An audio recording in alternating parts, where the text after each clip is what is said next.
front, and my Uncle Paul. You guys have been so influential in my life, and I don't think I would have had nearly as much motivation to go out and do the things I've done without you guys. So I'm really grateful that you guys could be here today. Yeah, I'm so grateful that I've been able to have a scouting opportunity that I've been able to have. I've been in, I think, 4 separate troops, and I've been able to see how things are run, how people do things, and it's really been a great experience for me. I'm so glad that I was able to do my Eagle project, which was to renovate the dog park in Aquia Harbor, if you didn't know. I think that was something that is really beneficial for the community, and I'm glad that I was able to do that.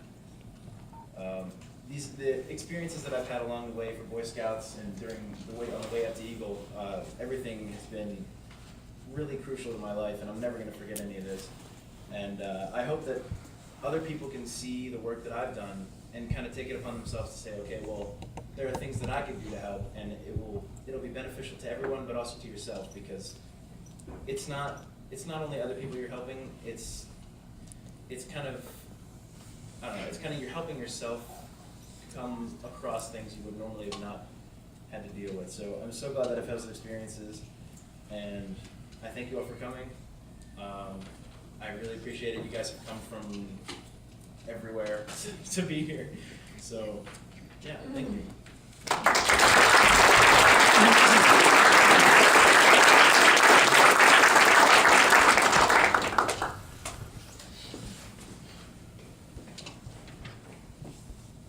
have to make sure these are mine. My daughter takes freshman Spanish, and she uses these as well, so we might be learning about vegetables here if I don't pay attention. It's not often that I get the opportunity to speak first. You might hear a lot of facts and figures, and I'll generally include those in the remarks I have to say, but if I'm up third or fourth, somebody beat them to me, and that takes about half my words away. But I didn't include any of these in there. Goodness, because in the pamphlets that you have, there's a lot that speaks about scouting, and there's a lot to speak about what an Eagle Scout is, and how special they are to our community.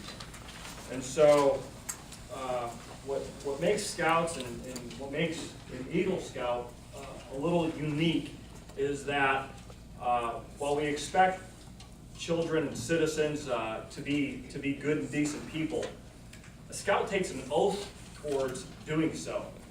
Sets them apart from some of their other citizens in that we hold them to a little bit higher standard because they've pledged to be good citizens, to help people at other times, and they do that through demonstrating leadership. Scouts do that through what we call Scout spirit, showing that they can be trustworthy and courteous and kind and helpful, the words that we have in our Scout oath and following our Scout law.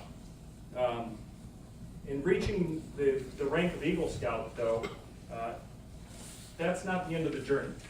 So today, you took an oath, and that oath comes from years of preparation to get to this point. For those who aren't involved formally with Scouting, Scouting has some principles that as the adult leaders we're supposed to instill.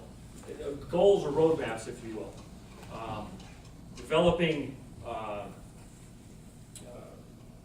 good citizens and making sure that our Scouts understand what the responsibilities that come with that are.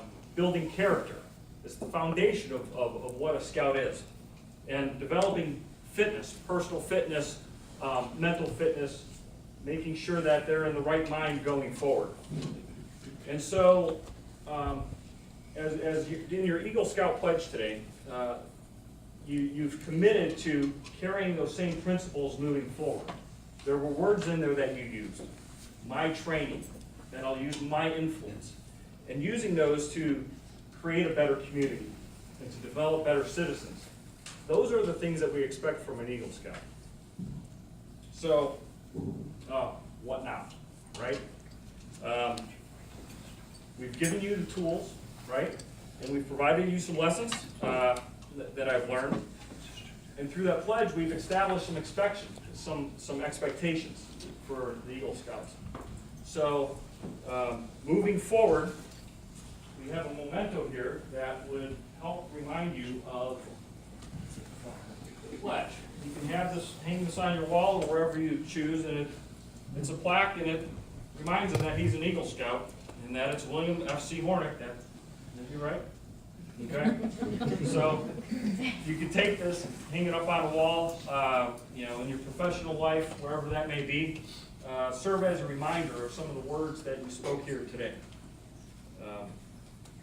And while this might be the end of your formal scouting career, there's a quote by Abraham Lincoln that I like to finish with and impart upon the Eagle Scouts. And it says, no matter what you are, be a good one. And I think that really sums it up when we're talking about Eagle Scouts and good citizens in general. So on behalf of Troop 850 and Eagle Scouts that you've joined, congratulations. Thank you.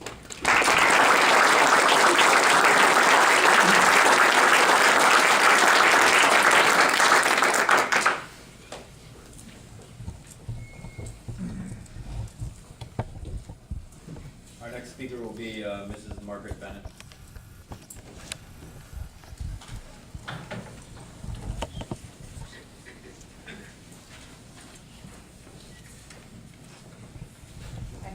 I wrote my remarks down because if I didn't, I'd get up here and start to get all teary, and I know Suzanne's looking at me, so I'm not going to look.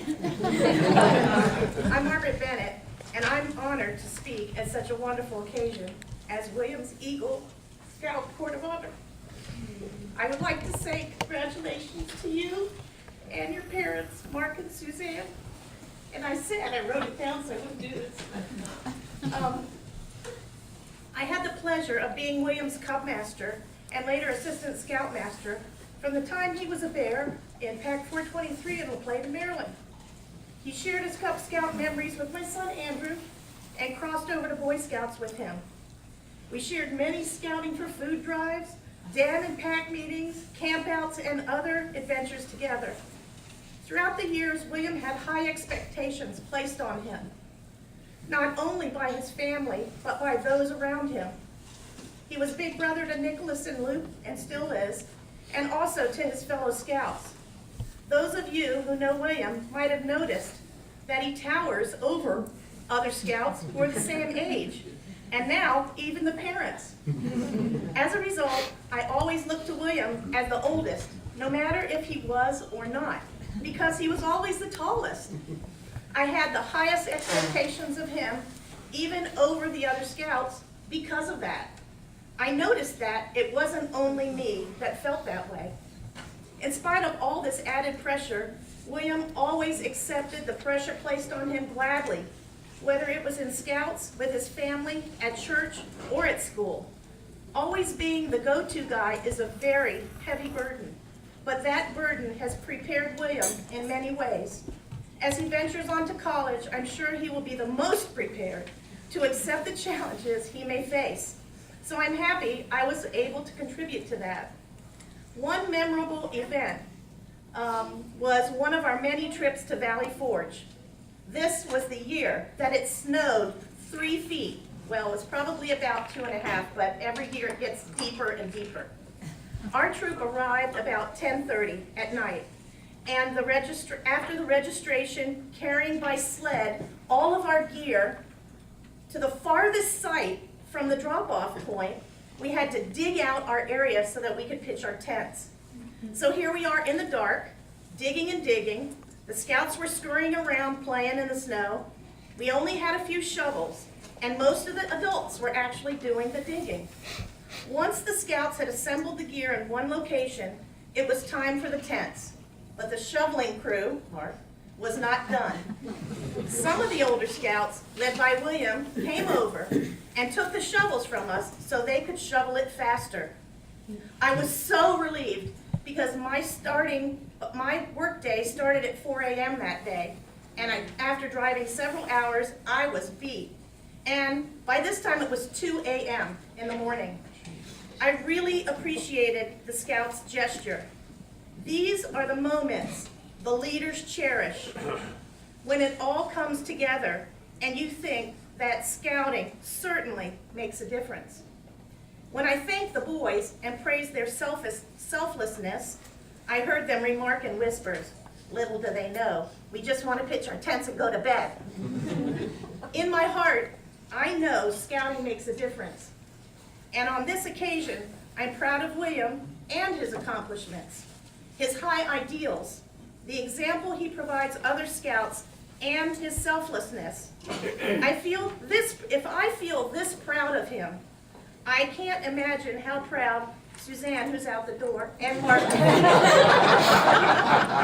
feel for William tonight. You have a wonderful